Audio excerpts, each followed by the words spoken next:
বন্ধুরা, তোমরা সবাই কেমন আছো? আমি ভালো আছি। আজকে আমি ইলিশ মাছ সর্ষে বাটা দিয়ে রান্না করব। এই যে ইলিশ মাছে নুন হলুদ মাখিয়ে রেখে দিয়েছি, দিয়ে এবার এটাকে তেল ঝাল করব। এবার কড়াইতে তেল দিয়ে দিচ্ছি। কড়াইতে কালো জিরে ফোড়ন দেবো। এবার কালো জিরে দিয়ে দিচ্ছি। আমি সর্ষে কষাবো না, জল দিয়ে তারপরে নুন হলুদ দেবো। এটার মধ্যে আমি একটু নুন দিয়ে দিলাম, একটু হলুদ দিয়ে দিলাম, দিয়ে এটাকে ভালো করে নেড়ে ছেড়ে এবার এটাকে আমি মাছটা ভাজবো না, কাঁচা মাছ দিয়ে করবো। এবার জল দিয়ে দিচ্ছি কড়াইতে, দিয়ে এবার ভালো করে একটু ফুটবে, ফুটে মাছগুলো ছেড়ে দেবো। বেশি জল দেবো না।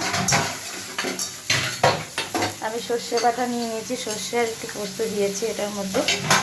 এবার ভালো করে পরে নামানোর সময় আমি সর্ষে বাটাটা দিয়ে নামাবো। ইলিশ মাছগুলো আমি এক এক করে ছেড়ে দিলাম।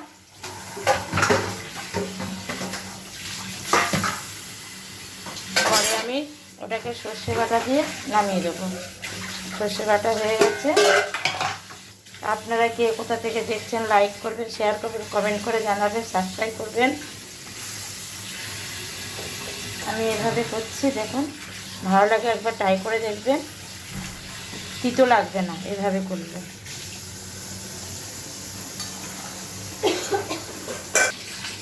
এই যে আমার মাছের ঝোল ফুটে গেছে। এবার এটা দিয়ে সর্ষে বাটা দিয়ে আমি এবার নামিয়ে নেব। একটু ফুটে উঠলে বাটিটা ধুয়ে, একটু মশলা বাটিটা ধুয়ে দিয়ে দিচ্ছি।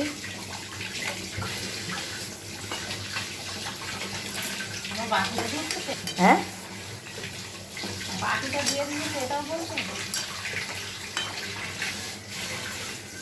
এবার একটু ফুটে এখানে মশলার মধ্যে নুন টুন দেওয়া আছে, লঙ্কা দেওয়া আছে, আবার কটা কাঁচা লঙ্কা দিয়ে দিলাম গোটা গোটা। একটু বেশ ভালো আসে,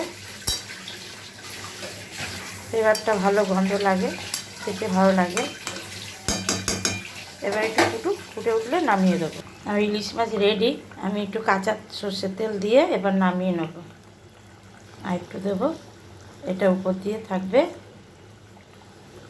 লাইক করবেন, শেয়ার করবেন, কমেন্ট করবেন, সাবস্ক্রাইব করবেন। আমি কিভাবে রান্না করছি এইভাবে দেখুন, ফলো করে। এইভাবে করলে একটু ইলিশ মাছের তিতো লাগবে না। এবার আমি এটাকে নামিয়ে নেব। ইলিশ মাছের তেল ঝাল, এই যে আমি নামিয়ে নিচ্ছি। আর আমার থালার মধ্যে নামিয়ে নিচ্ছি, তাহলে মাছগুলো একটু তুলতে সুবিধা হবে। ইলিশ মাছের তেল ঝাল আমার রেডি। ধন্যবাদ।